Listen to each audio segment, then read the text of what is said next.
I'm losing the will to live. This should have been a straight swap, and it's not been a straight swap. And I hate Worcesters. This is why I hate Worcesters. I hate Worcesters. Okay, let's carry on. It's finally done. What's the time? 9 PM. Might as well be AM the next day. So much for a straight swap job.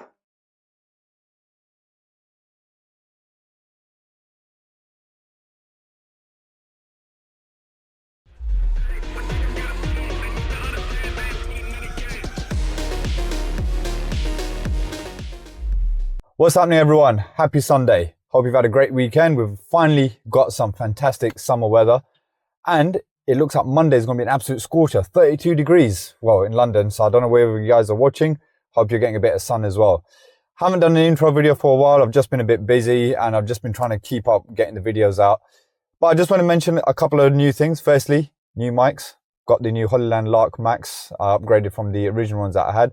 So I hope the sound quality is better on these. It's meant to be. They're meant to be on par with like the DJI and the Rhodes. So just trying to up my game a little bit. I've also got a few other bits which you'll be seeing in the later videos. Got myself one of these neck mounts. So going to be trying to get some first person action cam views as well. Just trying to mix things up a bit and make my videos a little bit more interesting. Secondly, I've got a new channel sponsor. Powered Now. So that's the job management software app that I've been using and promoting as well. I'm going to be talking about it in a few videos. I've done a short on it as well, in case you may have missed it.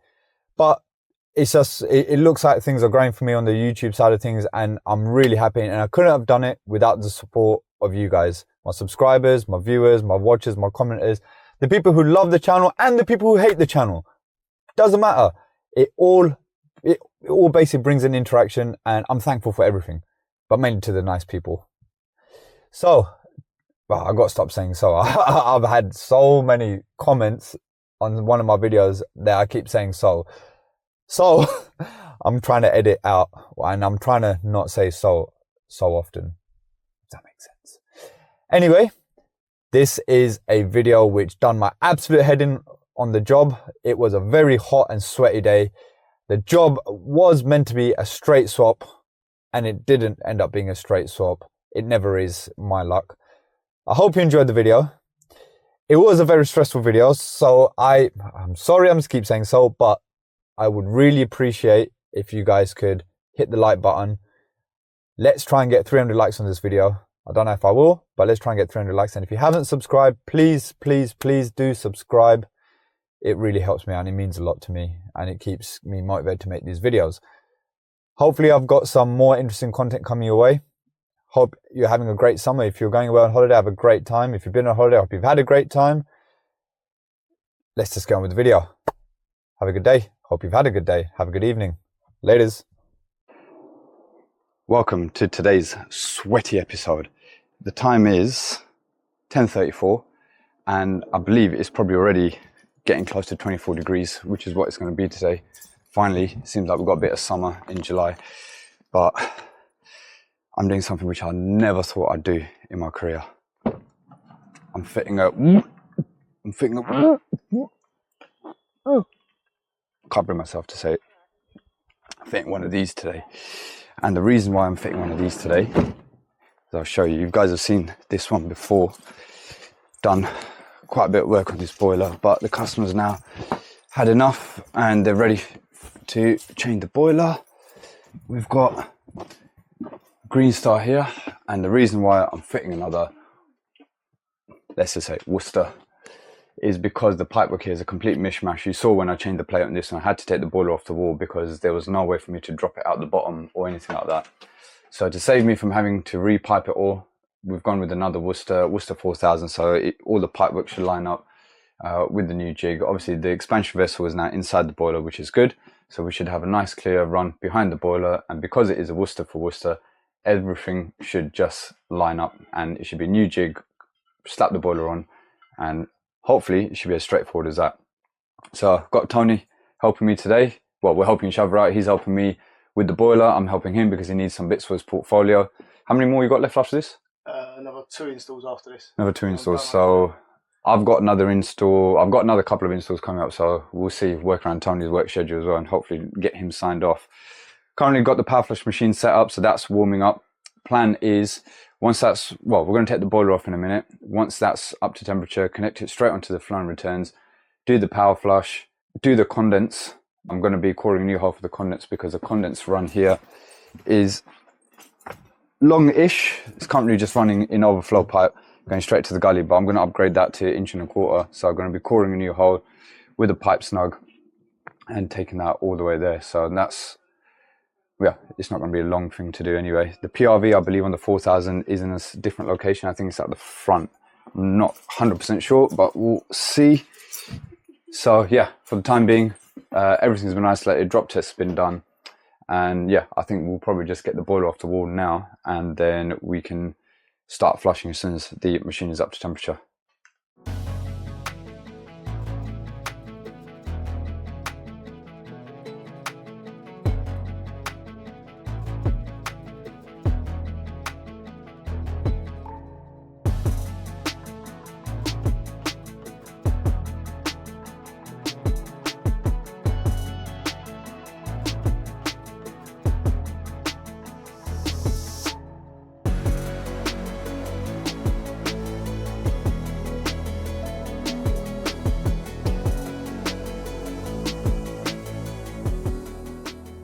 Finally got the jig off the wall and we've started flushing. Luckily I've gone straight into the flow and returns off the primaries, so we know we're going to get a nice proper flush. But so that's the new jig. I think the old jig is outside, but even that, you saw we had to dismantle it completely. We had to drill the rivets out from the side because the back plate was holding the pipes in. So yeah, look, you can see on the side all the work that I've done on this boiler over the last couple of years as well. I'm going to be taking this boiler back with me because there are bits on it which I can keep, like the, well, mainly the PCB, the pump and the plate, because I've changed the plate on this recently, so I know that's going to be pretty clean. And what else? So yeah, I just need to make sure, I'm going to put the template on, make sure that this lines up with this. I hope it does, because you can see how the pipe was all mishmash. We had screws behind these pipes as well, which were difficult to get out, but there's no screw holes on the sides. There's only the ones at the top, so those ones we should be able to. I've been told that apparently you can use the same screw holes as well on the jigs, so I'm hoping that's the case. If that is the case, fantastic. And then I just need to have a look at the template, because I've also been told that I need to see where the pipes are running, so I'm hoping I'm not going to have to alter anything here, because if I do, that's not going to be fun. But let's see, we'll just go along with it. We've now identified that that's our cold main, so I'm going to probably put the limestone reducer here and then the shock arrestor somewhere either here or here, I'm not sure yet. And the filter, I'll probably try and stick it up here depending on space, or I might see if I can get rid of that elbow and use it. No, see, this is the other thing I need to be careful. I need to make sure that I've got enough space for the filter so you can open it as well. So obviously I can't put it too high up either. I need to make sure it's filtering the primary as well. Yeah, I'll have to figure something out on the return, see what I can do. Yeah, I'll figure something out. But I've got to get the return to make sure. Because the only annoying thing is we've got this radiator here, which is teed in glass. Obviously that's the only one that's not going to get filtered, but the rest of the system will get filtered anyway. Because to do that, I would then have to bring those pipes up here and then tee it into here. And I'm not going to be messing around with the pipework too much. Try and keep it as it is, fit the filter there. Like I said, the only radiator that won't get filtered is that.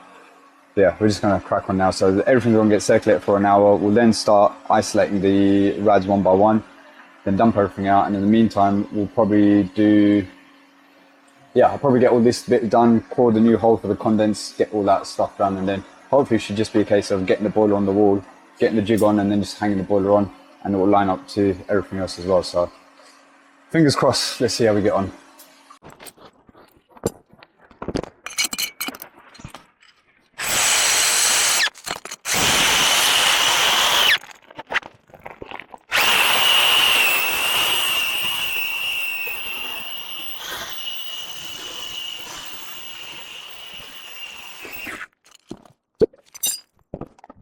We're just finishing off with the power flush. Water's back on, put the lambsco reducer there, put the shock arrestor there. Got to figure out how I'm going to do the filter. Haven't quite worked out how I'm going to do that yet because where is it? Filter is here, and obviously that's the return. It's quite tight to there. I don't know, I might cut that off. I might put a street 22mm press elbow in there, which might get me a little bit closer. Oh, what's going on here? Is that dumping out too quick? Yeah, it's dumping quicker than it's filling. But yeah, water's back on, limescope reducer, shock arrestor's on, and we are just dumping the system now. So once that's all dumped, then there isn't really anything else I can do right now. I'm gonna shut this. We're almost at the minimum level, yeah. Alright, so I'll shut that, let that fill up again. Yeah, there's nothing else I can do at the moment until this is done, because to get the jig on there, we're going to have to slide it up. We're going to have to cut these 2 bits here as well or something, and then slide it up the back, and then make up these again. Go get rid of this expansion vessel as well. This filling with hose is leaking, probably have to change that as well. So yeah, still got a fair bit to do, but we're getting there. We're getting there. With some struggle, we do have the jig on the wall. We had to cut those pipes, had to cut the gas back as well because we couldn't sneak it up. But there's more issues, and this is why I hate installs, because it's never straightforward. This was meant to be a light flight swap, everything was meant to line up, but this return here, it is actually getting in the way. See the way it's kicking out there? So that's hitting the back of some of the components on the boiler. What we're going to try and do is chop that there, and then bring that straight. Well, I can't bring it straight down because I need to get the gas. We had to cut the gas as well, so the gas needs to come up and into there. We'll see what I can do with this. Maybe bring it over here, or maybe even cut it there and then bring it down through there, and then bring the return up like so. And in doing that, might actually allow me to fit the filter down here maybe, because then I can tee this rad into it. So might actually work out in my favor when it comes to fitting the filter, because I wasn't keen on fitting the filter up there. But if that's then going to come down there, and then I can make the filter the last connection going back up here, or even fit it underneath here, and then have that teeing into it, it might actually work out in my favor. So got to do that. Then need to have a look at this hot. Again, this is kicking out a bit, but I'm not sure if that's causing an issue or if it's that. So we're going to chop this first, try and put the boiler back on. If this is still getting in the way, then we'll have to reroute this. And if I've got to reroute that, probably maybe just bring it over from there, bring it down here, and then into there. I don't know. I'm freestyling at the moment, and this is why I hate installs, because it's never bloody straightforward. Right, let's just crack on. I'm going to have a 5-minute break, have some water, and then try it again.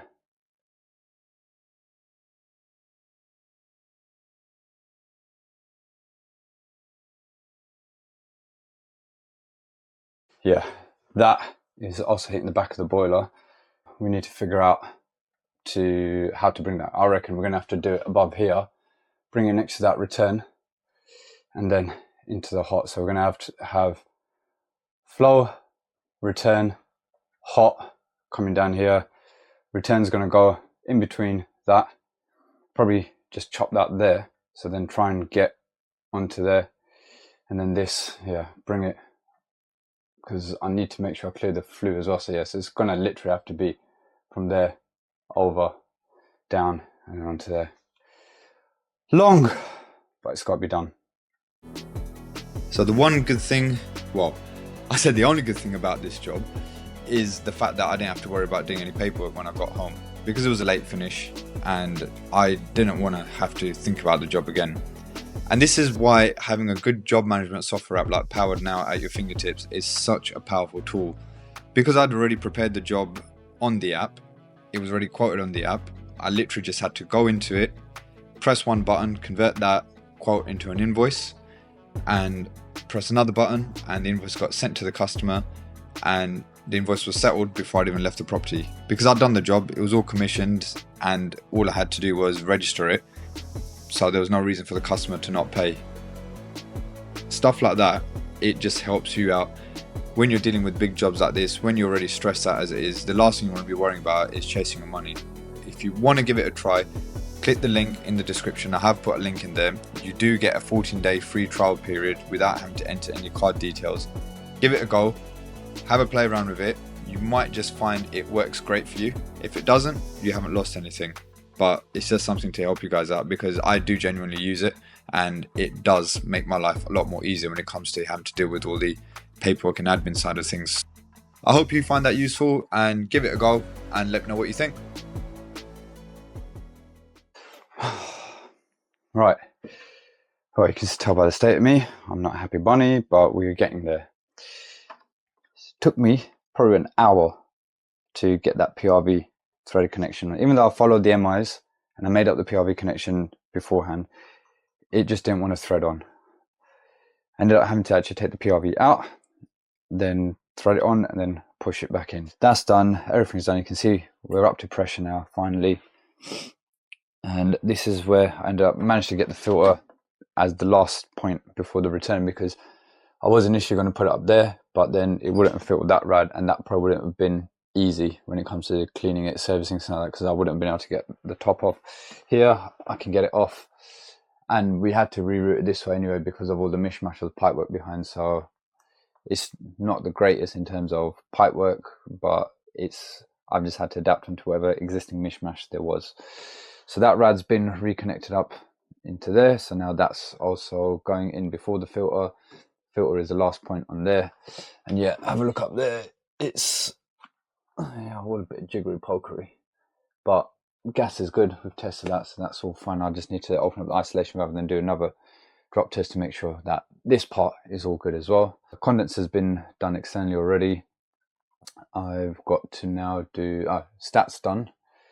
I've got to do the power, so that is literally, I'm just going to waggle that with that, because I'm not going to bother trying to fish that through into the spur. And then this is going to go from there into here. I need to check the MIs to see if there's a special way of routing the cables or not. Bring the condense into there, sort the flue out, and commission, and done. He says, I'm losing the will to live. This should have been a straight swap, and it's not been a straight swap. And I hate Worcesters. This is why I hate Worcesters. I hate Worcesters.